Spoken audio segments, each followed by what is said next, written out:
You're visiting the Mom Next Door and our stories of faith. I'm glad you dropped by for a visit. Please stay a while and hear what the Lord has done in the lives of moms just like you and me. Hi, friends. Welcome to the Mom Next Door Stories of Faith. I'm your host, Pam Fields. And I'm going to ask you, has God ever given you something really big to steward? Have you ever wondered how you might carry that load? I'm sure that there have been days that have been unspeakably hard, and you wonder if you're able. Well, recently I was reading Matthew 25, the parable of the talents, and I'm sure you're familiar with that.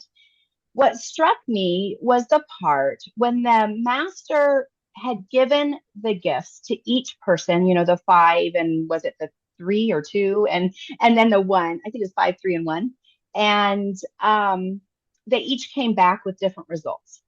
But what hit me was when it said, each one of you was given these talents according to your ability. And it made me think, like, if God's given us these talents according to our ability, he made us. And if he made us for a purpose and on purpose, and with the knowledge that of what he would call us to, what's the verse? I think it's Ephesians, about the work that he has created in advance for you to do. So I was thinking, wow, why do I get so wimpy and afraid when I see a task in front of me and I'm like, I don't think I can do it. I don't really know. And I just work myself up instead of resting in the knowledge that God created each of us with abilities for the tasks that he has put in front of us. And when I was reading this, I also thought about an interview that I did about 4 years ago with Karol. And she was talking about Ephesians 4, verse 7. And that talked about grace according to gifts and about God's favor and his grace, that, those are the spiritual gifts he gives uniquely to every believer according to what God has for their purpose. And so it was just so funny that as I was reading that portion in Matthew, I actually had Karol on my schedule to record with. And so right now, I'm just excited that I get to talk with her again. And I am wondering, what do you guys have today? Do you have something that he has put on your heart and you're wondering if God has given you grace or ability to do that? Because I know there's something. Now, Karol, I am just going to ask you to give us a quick overview of your story. If people want to get the whole thing, we can go back to episode 73, I believe it was, and I can put links to those in the show notes. But you've got a long and fairly complicated story. Lots of things have happened. Tragedy, heartache, some joys, and some precious memories.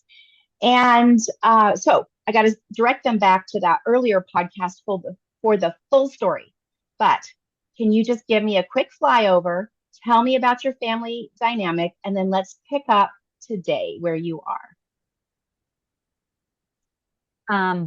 First of all, I'm happy to be here. It's exciting for me to be able to kind of tell the continuing story from when we first did this a few years back, 4 years ago. A lot has changed. And if I look back, I think we were kind of in a really difficult phase at that point. But so quick overview, my husband and I married when we were really young. We had 4 biological children, and we're kind of living, the proverbial American dream when we actually were praying the prayer of Jabez, Lord, expand my territory. And I do have to say that if you want to pray that prayer, be very careful, because he will answer that prayer, and it may not look like we think it's going to look. And so as we were praying that prayer, the Lord brought a critically ill child into our life, and essentially asked us to care for him. We had not sought adoption, but we did end up adopting him. That was our son, Moise. He had multiple disabilities and complex medical needs. Um, a few years later, we actually adopted another child. She had Down syndrome. That was Jelaine. Unfortunately, she passed away when she was 2.5 years old, and in an accident. And so that was pretty devastating. And it just kind of left our family reeling. And that we spent a few years just navigating child loss, getting my kids through. It was a very traumatic death. And so getting my kids through the trauma. And then a few years later, the Lord brought another child to us and asked us to parent another child with disabilities. And that was our son, Cruz. Cruz has a very rare genetic disorder. He's 13 now, and he's pretty much the joy of our life. Mm-hmm. And so we're thankful for that. And it's just been a journey. There's been a lot of joy, um, a lot of sorrow, a lot of suffering, and incredible growth. Yeah. I believe that the Lord brings trials into our life to make us better, and I do believe that has happened. And just has definitely deepened my relationship with Him. Um, I had to draw closer to Him in Yeah. order to endure some of the suffering that has washed upon our shore. Yeah. And, I follow you on Instagram, and even though there's been so much hard and heavy stuff in your life, your Instagram page exudes joy and thankfulness and just a peace, which, Mhm.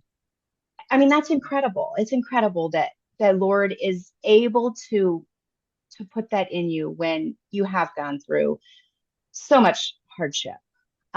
So today I think we're going to talk about Moise. And Mhm.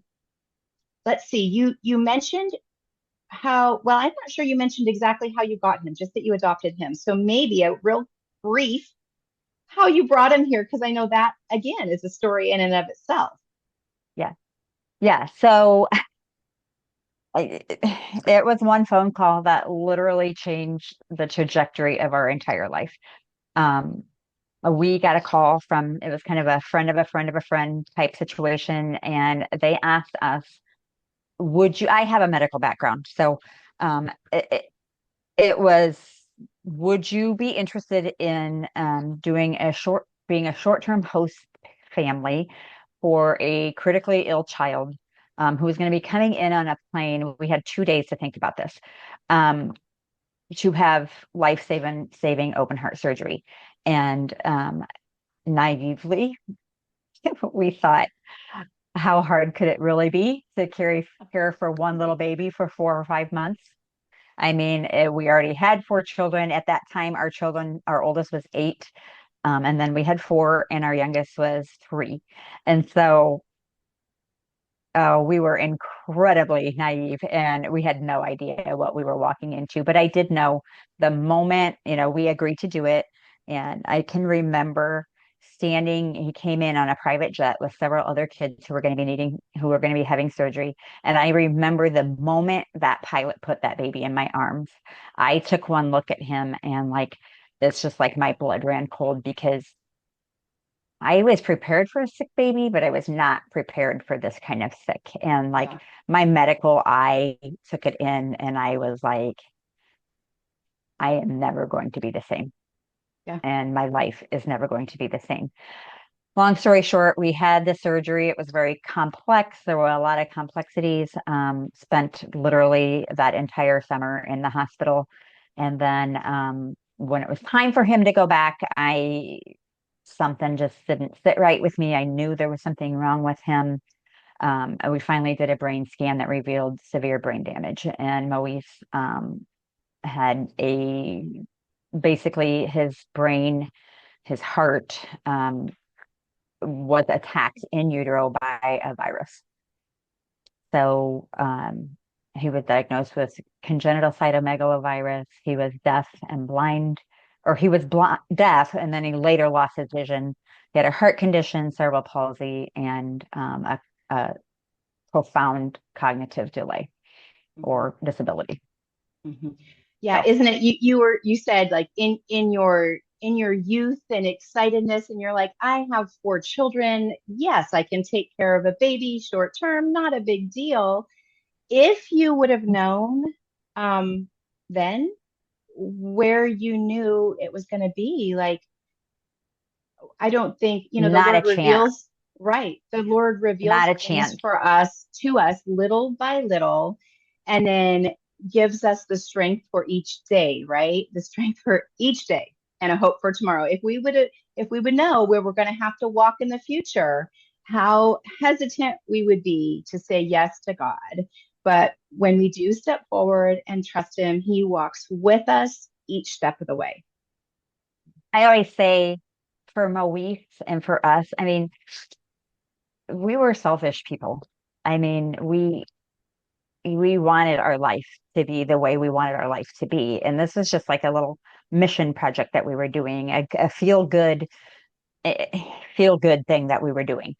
And never, ever would I have even considered doing this if I had any idea how it was going to change my life and how, Yeah. my life would never be the same. And I often say for us, love had to come first because by the time Mhm. we knew that he was brain damaged and that um, he couldn't go back to, he would die if he went back to Haiti. By Right. the time we knew that, even then, it was a very difficult decision, Yeah. knowing then that, okay, this is going to be really hard. Yeah.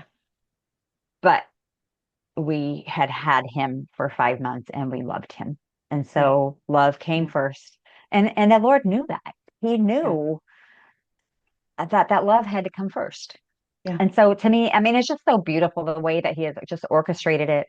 And in this, I realized that my husband and I have a gift for knowing and understanding the needs of the developmentally disabled.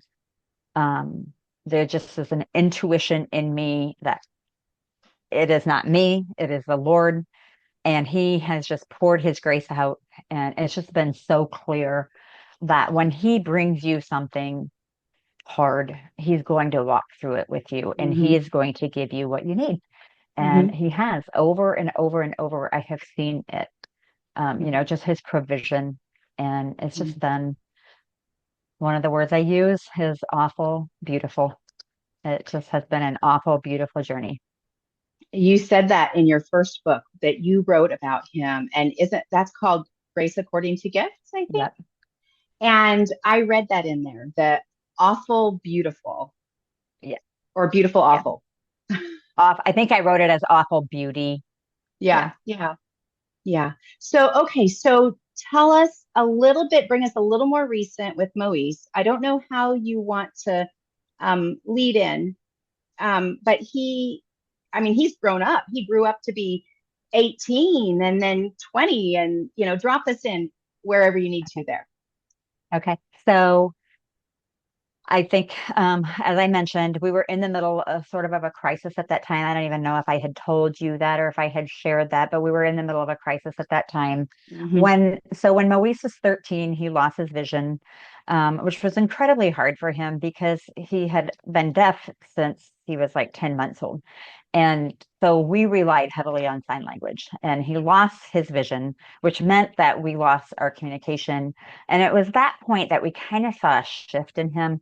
He just Hmm. wasn't as happy as he was, and his life was just boring. I mean, he sat in a silent, dark world. And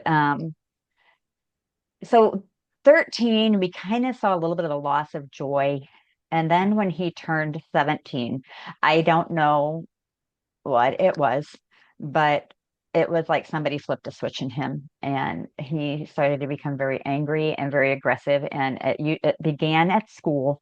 We weren't seeing it at home. And then all of a sudden we started seeing that shift to home and it turned into absolute violence in our home.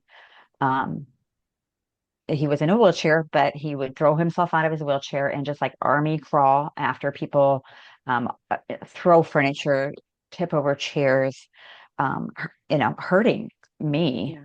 Um, Yeah.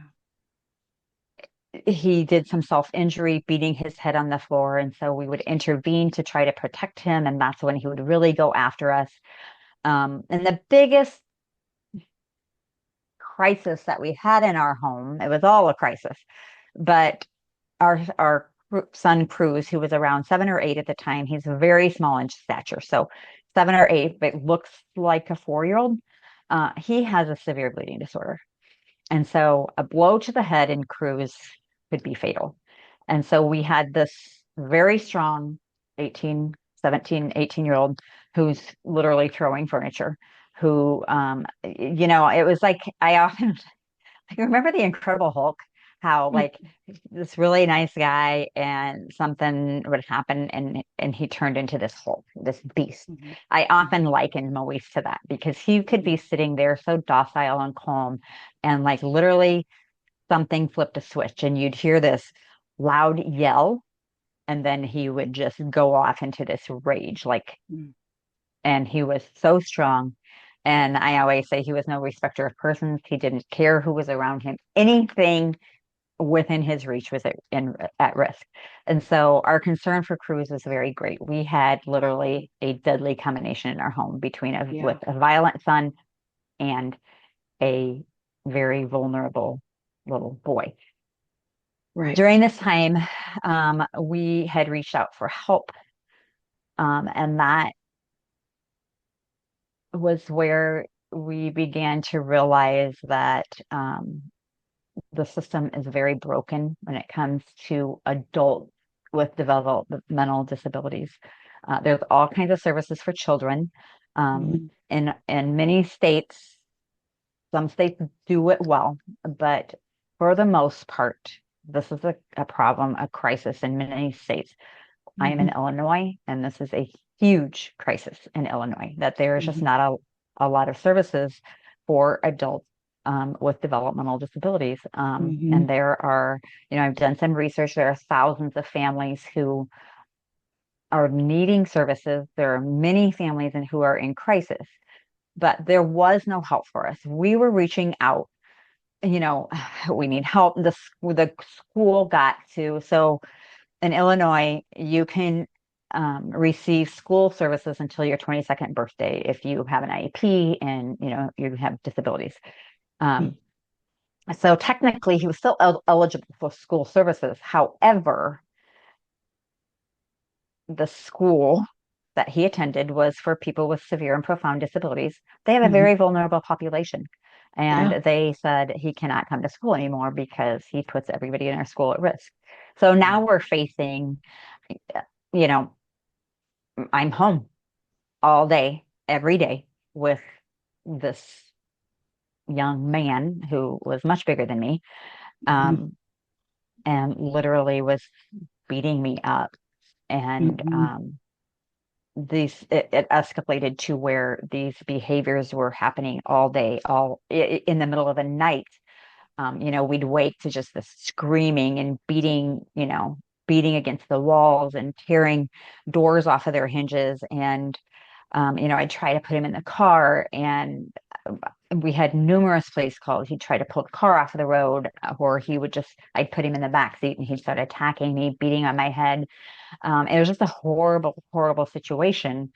Um, and then just trying to keep Cruz safe. Cruz was starting to suffer emotionally just from all the trauma in the home. Mhm. Mhm. Fortunately, our older biological kids had moved out. We had grandchildren by this time, and they really couldn't bring the babies to the house because it just wasn't safe. Yeah. And my husband and I, we have been through a lot together, Mhm. and we've been very strong together, and we work together, but we were quickly reaching a breaking point, the point Yeah. of like, we cannot do this.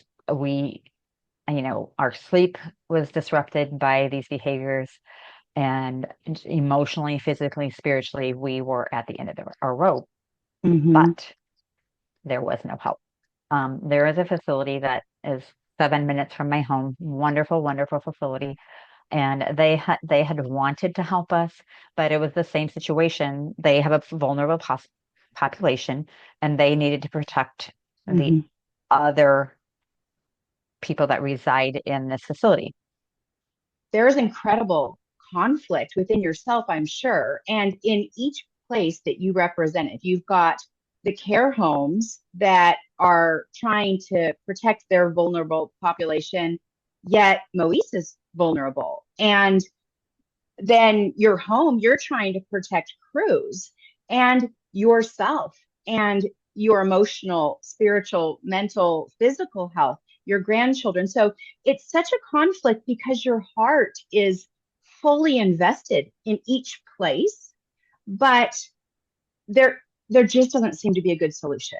And so I have to think about Moise too, is, I know he was not intentionally trying to cause trouble or to hurt people. He had to be processing through and dealing with his world that he could not see, he could not hear. I mean, I just think about the senses and like the way he had to register his world was through his touch and through motion. And so you've got everything that is calibrating for him, and your heart is just breaking for this young man. And then also breaking for, I mean, so many levels of complexity to this. And I just, I can't imagine. But you were able to get a little advice and move forward. Little tough, the advice. Yeah. So back up just a little bit. So you are correct. I refer to Moise and all of our adopted children, any person who has developmental disabilities, as an eternal child. So they are children, and they are innocent. And absolutely, Moise did not want to hurt people. It was like his mind was tormented with suffering. He had a lot of medical issues, so he had a lot of pain, and he didn't know how to express it. He had no means of expression. Um, and it was suffering, just year after year of suffering, and it was just like he just couldn't do it anymore. And so when he would have one of these behaviors, once he would come down off of them and he would calm, and a lot of times it was either myself or my husband literally pinning him to the ground. And once it was over, we always knew it was over because he would weep, and he would just hold put his head on our shoulder and just weep. Like, and he would say, "I'm sorry, I love you." He would sign to me, "I'm sorry, I love you, mom. I love you, mom." And it was just so heartbreaking. So yes, we were just so torn. But so the advice that we were given was they had looked for, a residential placement throughout the entire state of Illinois and a school residential placement in the entire United States. There was one that possibly would have considered him in Massachusetts. But then things escalated so quickly. I believe they didn't have a placement at that time. And so what we were dealing with, which is a problem, and this is part of the crisis. So there are facilities for individuals with developmental disabilities. But the problem comes when you have a dual diagnosis of intellectual disability and complex medical needs, or in a intellectual disabilities with behavioral disorders. Moise had all three of them, because when you have a vulnerable population, and then you have, like, say they have the complex medical needs, a facility is able to meet all of those needs, but then they can't meet the needs of the aggressive person. Mm-hmm. Yeah. Flip it around, if they can meet the needs of the aggressive person, they're not able to meet complex medical needs because of the vulnerability. And so we had all three situations. And so this is where the real crisis is in these dual diagnoses. So the advice that we were given after we had exhausted all of our options, and this went on for 18 months to 2 years of this just brokenness in our home. And so the advice that we were given was that we would probably have to take him to the emergency room and leave him there because we had taken him to the emergency room multiple times. And what would happen is we would get there and they would say, well, there's nothing medically wrong with him, so we can't admit him. Because he was nonverbal, any psychiatric evaluation was really pretty ineffective. And so he couldn't be admitted to a psych floor because he was nonverbal. And so in a normal situation with a typical adult, if someone was behaving this way, they would have either gone to jail, which of course we didn't want that for Moise. They would have been, admitted to a psych ward for psychiatric help. There is none of that available for adults with developmental disabilities. So what we had been advised was that we would have to just go and refuse to leave the hospital until somebody stepped in and helped us. And so one Sunday morning, at this point, we had not gone to church together, my husband and I, for years because we couldn't take Moise to church. And so Cruz and Moise had gone to church, and we'd had a difficult situation with Cruz the other day, the day before, and we had reached a point where we said, okay, the next time this happens, we're going to have to do exactly what we were advised to do. So I hear Moise screaming. I heard a piece of furniture tipped over and went back. He came after me. I called 911. We had him taken to the emergency room, and then it happened. They came in and said, we can't do anything for you here. So we're going to give you our discharge papers. And I said, I can't take him home. And at this point, I felt very much like I was having to choose between my two boys. I had Cruz and I had Moise. They could not live in the same home. I have to pick one. And a very wise man told me that as an adult, even though he was very vulnerable, my responsibility was to Cruz because Cruz was a child, Moise was an adult. So my primary responsibility was to keep Cruz. So I was telling them, he's going to kill my little boy at home. And they were just like, well, we can't, I'm sorry, that's not our problem. And what I had not expected was that they said that they were going to have us escorted out by a security if I didn't leave. So I had called the crisis team that had advised us to stay there. I called my husband, and both of them said, Karol, you have to walk out and leave him there. And it was the most awful thing I've ever done. I walked out of that hospital with the hospital staff telling me that I can't do this. They're going to call Adult Protective Services. And I left my 19-year-old, actually, who was 18 at the time, nonverbal, non-ambulatory, deaf, cognitively delayed son in the emergency room. It was devastating. And then for 24 hours, I had no idea. We had no idea what was happening. And finally, we got a call from behavioral health and like the director of the hospital. It was a three-way call. Like there were several people on this call. And they were pretty angry. They were just like, this boy is not our responsibility. We have no idea what to do with him. He can't talk to us. We don't know what to do with him. And I finally just kind of yelled into the phone and I said, can you just let me explain? And they did. They let me explain. And once I explained the situation and how we had been trying for 18 months to get help, the hospital just kind of did it like a complete turnaround. And they were like, okay, we're going to help you, but here's what has to happen. Moise has to be declared homeless. And I, I just, it was awful. How can this be? And yet, in my mind, I, we told ourselves this is nothing more than a formality. So we could not bring him out of the hospital because once we put him in our car, he was not homeless. If they admitted him, he was not homeless. If he was in a regular bed in the ER, he was not homeless. So they put him in the hallway of the emergency room.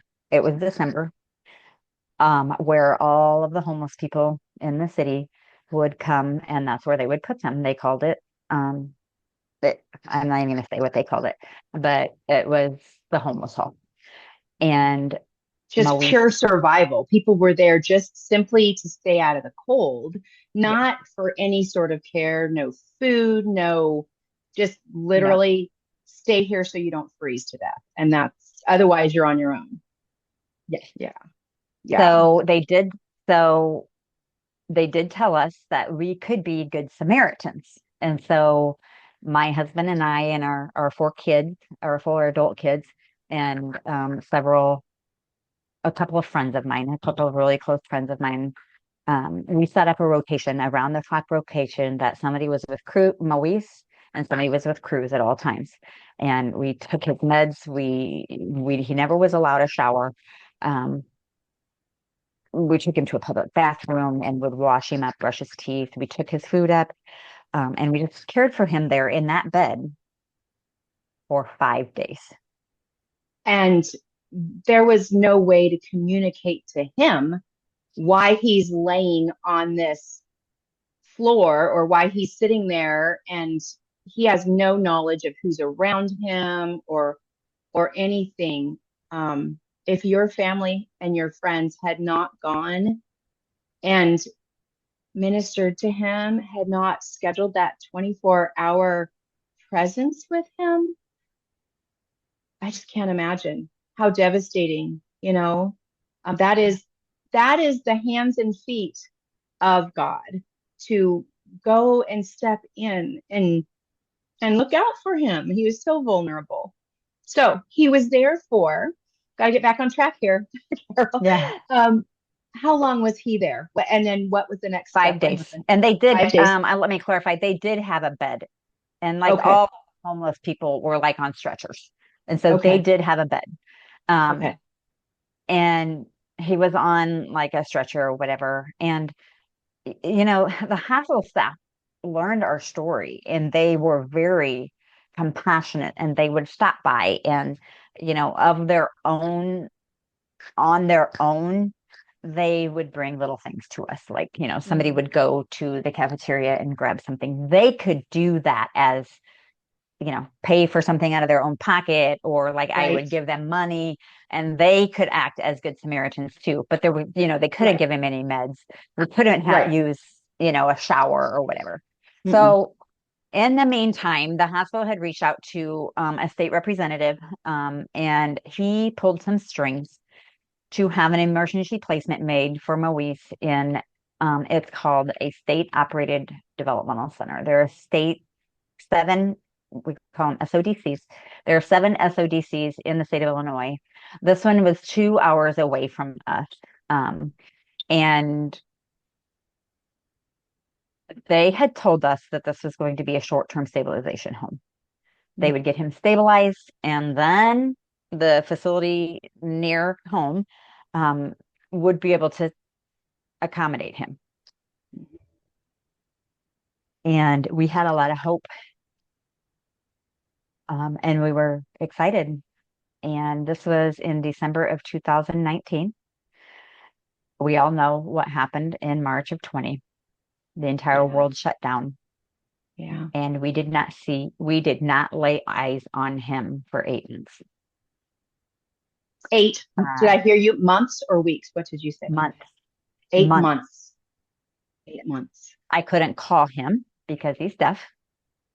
Did not, I didn't lay eyes on him. Yeah. Um, and we began to realize that the care there was less than ideal. Mm. And that he basically was just sitting. He was sitting, and it was supposed to be a stabilization home, and they weren't doing anything to stabilize him. And basically, he ended up being there for 4.5 years. And I'm not going to go into all of the things that Went were wrong. wrong. Yeah. Um, I did end up reporting them because there was a pretty horrific thing that happened there. Um, well, I will just go ahead and say um, something happened. I don't really know what, but Moise lost his eye. We had to have his eye removed while we were there. Mm. And again, I'm not going to go into all of that, but we came to a place during the entire 4.5 years. It was the darkest period of my life because, and it was just this waiting time of, I knew we had to get him out of there. I knew like there was just this, what was right for Moise wasn't what was right for Cruz. Yeah. And so I knew I could, like, how do you reconcile that? What's right for one child is so very unsafe for your other child. And Yeah. like we knew if it had been only me, I probably would have let him kill me. Yeah. But I had to protect Cruz. And so we were in this 4.5 years of back and forth. Like, I need to get him out of there, but how? And we'd maybe bring him home for, an appointment or something. And we'd be like, okay, we're going to bring him back home. We're going to keep him home. Well, then he'd have one of those behaviors and Mm-hmm. right back, like, we can't take care of him.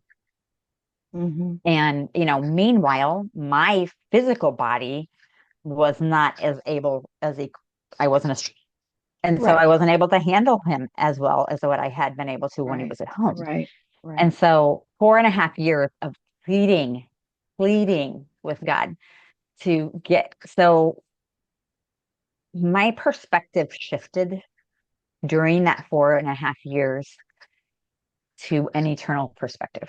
I that is how I survived it, to view Moise as an eternal child. Um, this was a season, a long season. His whole life was a season of suffering, but it was a season, and one day Moise would be in heaven.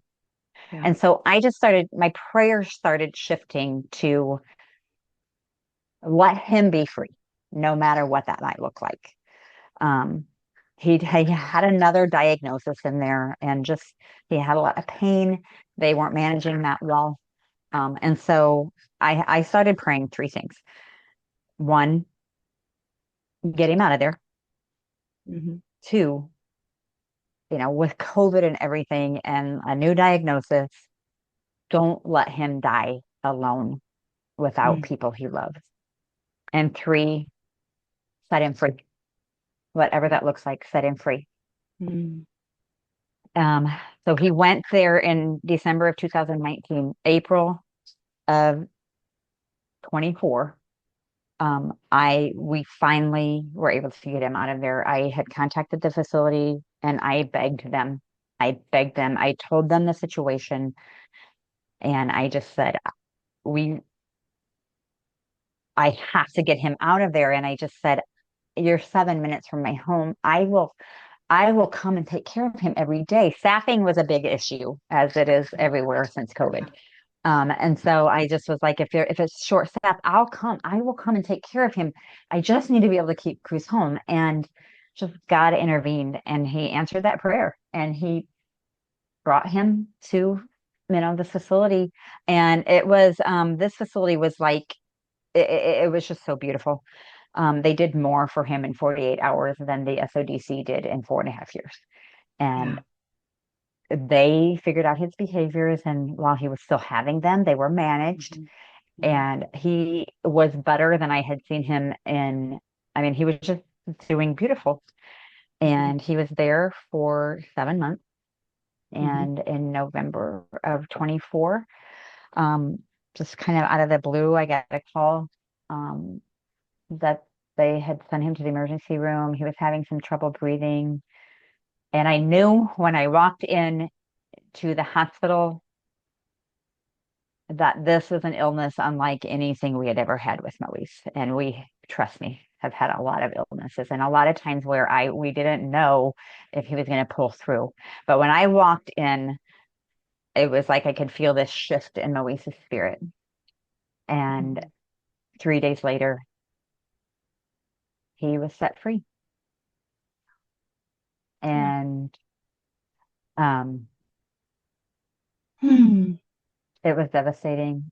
But that awful God, beautiful again, God right? answered awful beautiful. God answered all three of those prayers. He got him out of there. Yeah. He set him free. And in those 3 days, we knew we had reached a point of no return, and he actually was on hospice. We brought him home on hospice. My daughter, I hadn't even thought of it, but my daughter was like, why don't we take him home? And my son lives in Montana. He made it home an hour before Maurice passed. And Maurice passed with all of us. We were just all there. We held his hand as he stepped into heaven. We all were holding him as he took his very first steps of his life were in heaven. The first word he ever spoke was in heaven. Wow. And God just answered all of those prayers. Surrounded by the people who have walked with him from just, the moment, obviously, he stepped foot in the United States. Yeah. What a story. What a trial. What a testimony. And like I was saying earlier, we recorded 4 years ago, and gave all sorts of details about Moise and Jalen and Jalen. I'm sorry. Jelaine. And so that was a beautiful story there too.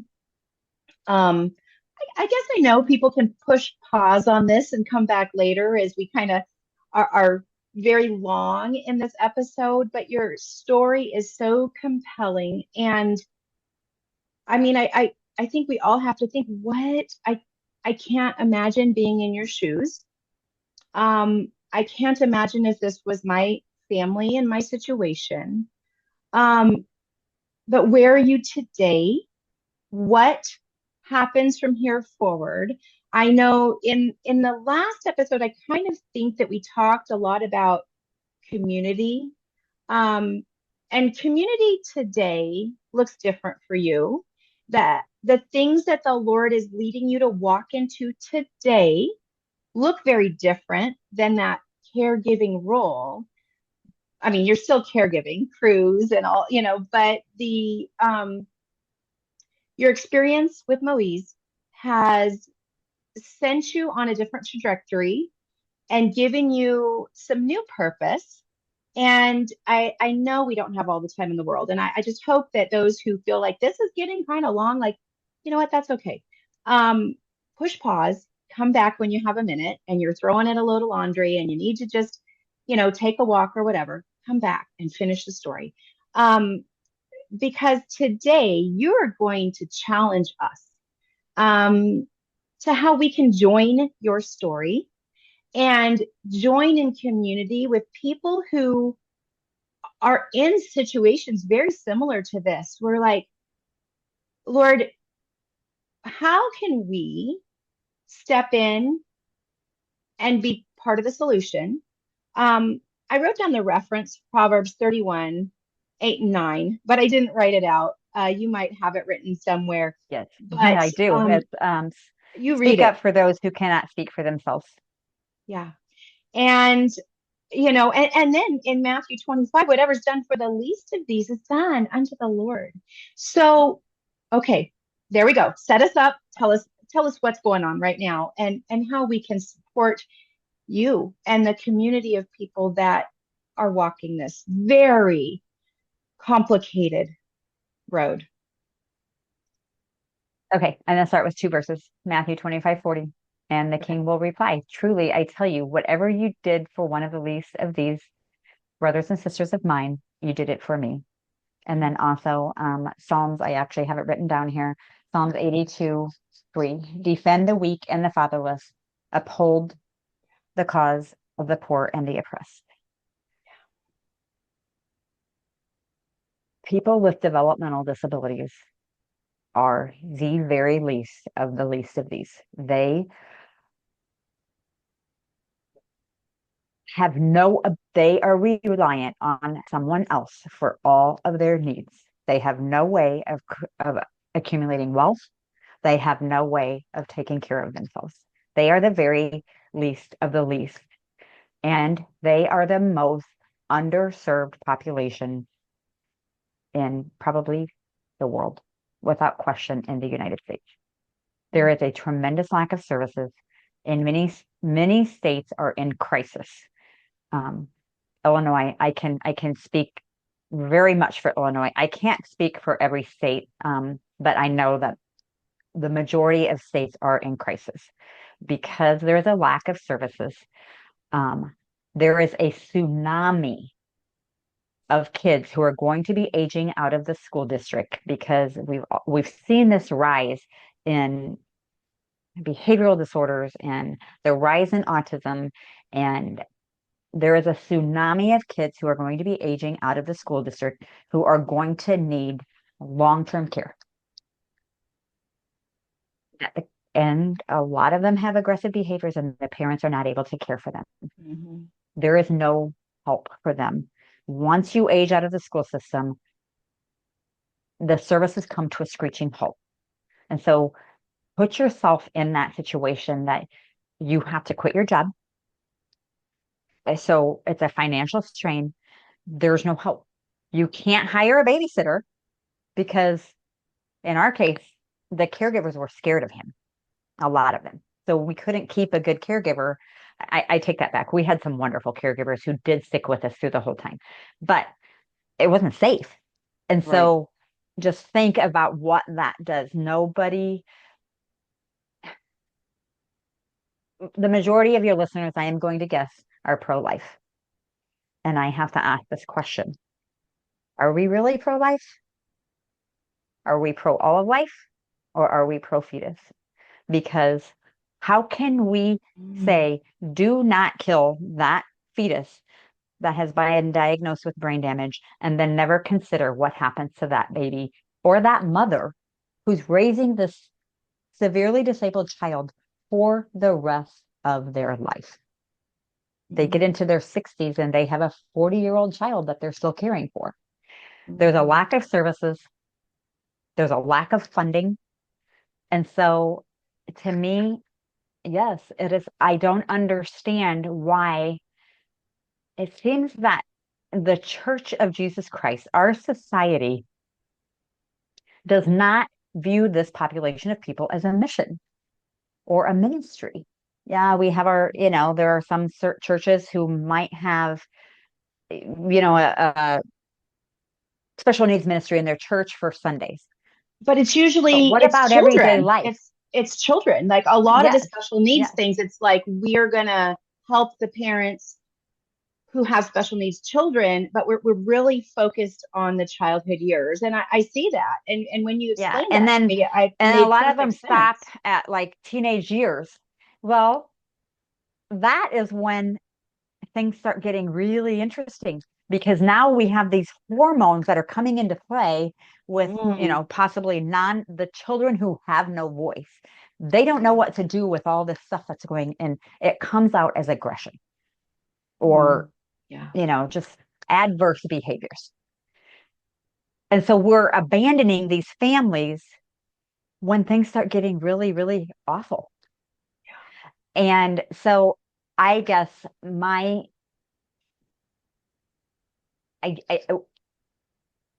the world needs to know that Yeah. there is a crisis. Yeah. The world needs to know that there is a tsunami coming, and our most vulnerable people in the world are not being served. And um, I understand that serving this population looks overwhelming. It's hard. People feel awkward around people who have disabilities. Um, but I guess I have a plea to examine your heart and see how can you reach out to this population of people. They are in every community. There are the families, they kind of disappear from society because once that behavior starts, you really can't go out in society. You can't go to church. And so who are those people in your community Mm. and how can we help? And one of the ways is, there's called intermediate care facilities, which is like a larger um, facility that helps people with disability, or like they can reside there, and then they can also meet medical needs. There are a lot of times they're called SILAs, community integrated living arrangements, where it's just a house where several people live together and they have round the clock care. Mm-hmm. How can you support those facilities? Mm-hmm. Volunteering, financial Mm-hmm. support. I often ask, I speak to, some groups, and one of the first things I always ask is, when is the last time you have been asked to donate to a charity that supports adults, not children, adults with developmental disabilities? And a lot of times I'm met with blank stares, and I have to Yeah. ask that question. Why? Yeah. Why? And I know that it seems overwhelming, but one of the verses I really want to share is Isaiah 41:3. For I am the Lord your God who takes hold of your right hand and says to you, fear not, I will help you. Mm-hmm. When the Lord lays something upon our heart, don't be afraid to take a bold step because he's going to help us. And Yeah. when he lays that something on your heart, if he brings you to it, he is going to bring you through it. Yeah. And these people are my son touched so many lives, and Yeah. so many lives were changed because of him. Yeah. And you know what? I think they're still being changed even after he is gone. Yeah. Yeah. His story. Um, I think as I sit at home with my children and grandchildren around, and I look at the needs, man, the needs in my home, the needs in my city, the needs, you see things on social media all around the world. There's this overwhelming, and it does, you mentioned that, like when you look at it, it's so huge and it's so overwhelming. Well, you know what? God doesn't ask us to solve the problems of the whole world and to fix everything ourselves, right? He calls us to be responsible for what is in front of us and what can we do in our own community. The name of this podcast, The Mom Next Door, so are there women, are there families in your neighborhood that are carrying a load like this? And how I think raising awareness, I'm so thankful you're here to raise awareness. If that's all it does is tell people, like, keep your eyes open. Did you know this? Next time you see somebody or hear about somebody, you know what? Could you pick up their groceries for them and drop them off at their house? Could you make them a meal because their days are filled? Can you take them a meal and deliver it? Is there legislation in your community that you need to be aware of, that you can share a post, share the information, make a phone call to your senator, make a phone call, send an email. Like they're not solving the problem as a whole, right? But together, we can care for our own families at home and steward what God has given us there. But also give in these small ways so that it can soften the load that these other families carry. And so I think that, um, well, I'm a little speechless, as I think I always am when I talk to you or when I look at your Instagram page. So maybe I just need to cut my words short and um, say that you have an Instagram page, you have a website. Um, I'm going to put links for those in the show notes or description so that people can go follow you and your story because you will continue to educate us and they can get to meet your beautiful children and look through, I mean, photo chronicles, right, of what we see. Because Moe's and your children, they have had a testimony that continues to touch. Um, I think about small joys and victories that have gone along the way in front of you, and it seems like a lot has been tipped to the other side. Um, a lot of struggle, grief, trauma, heartache. But in that purpose that God has for you, and He has for all of us, He uses these to grow us in to be more like Christ, who is compassionate and loving, and He came for the least of these. And so, whatever we are facing today, whatever you listeners are facing today, I think this is just an encouragement to step forward and know that God has created you for whatever He has put across your path. And He's also created you with the ability to do those things. And maybe it's the phone call to the legislator. Maybe it's sharing this podcast with somebody to say, one, you're not alone. There's another gal who has walked that road. And she continues on and perseveres. And I know you can do it too. Or maybe it's to share this podcast with somebody who is in a place of position, who can push it a little further down the road and advocate. And so I'm asking you to do that. And as we close, Karol, I'll ask if there's any last words, and then would you just please close us out in prayer? Sure. I have one verse I would like to add. And this is a challenge. This verse is a challenge. It's Luke 14:13-14. But when you give a banquet, invite the poor, the crippled, the lame, the blind, and you will be blessed. Although they cannot repay you, you will be repaid at the resurrection of the righteous. Mm. When is the last time you invited the crippled and the lame into your home or to come alongside of them?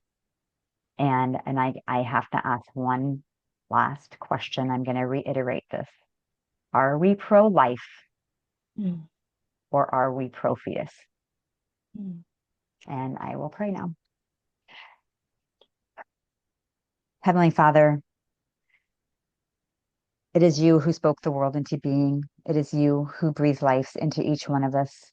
Thank you for the hope that we have in you and the confidence that you are sovereign and that nothing happens without your passing through your throne room. We don't understand your ways sometimes, Father, but we know that you do not make mistakes. You know that every life that you create has value and it is important and it is used by you. And so, Father, I just thank you for this opportunity to share with Pam. I pray for the people who are listening. I pray that you would stir the hearts of others to see this voiceless, almost invisible, and yet such a large population of people, of individuals, of your children. Help us not to see them as someone we need to take care of, but to see them as your children. I just pray that you would move hearts. I pray for the mamas out there who are struggling in whatever it is that they have in their life. If there's kids with disabilities or complex medical needs or whatever it is, just pray for them. We lift them up to you. We pray that you would be at work in their lives and that you would just invite them into your presence and that you would help them to feel your nearness. That your Holy Spirit would be at work in them. I just pray Father, that you would be glorified through this podcast that Pam has, and that you would just continue to work in it and through Pam. We love you so much, Father. We glorify you, and we commit all these things through Jesus Christ, our Lord. Amen. Amen. And I just realized I forgot to mention that you have another book coming out, or has just come out. And I want to tell people about that. The description, or the link. Summary. That's what I'm thinking. The link, Okay. the link and the name and all those things are going to be in the show notes. Now, when we are recording right now, it's not quite released. So do we have a name for it yet that they'll be able to look for? Or are we just going to catch that up in the notes? We do. It's called Only Jesus Knows, and the subtitle is Loving the World's Most Vulnerable. Okay. So as that comes out, boy, I want you guys to share. Let's help Karol get the word out. Yeah. Thank you for being here. And it's been a great time. And I just thank you for your service to the least of these. And I'll catch up with you again. All right. Bye-bye, folks. Thank you. I hope that you've been encouraged or challenged in your faith today, and that something we discussed prompts you to grow deeper in your walk with the Lord. If it has, make sure you tell a friend so they can grow along with you. And if you or a friend would like to be a guest and share about God's faithfulness in your life, please email me at podcast@tendingfields.net. Because when we tell of God's faithfulness, we never run out of stories. Whatever is true.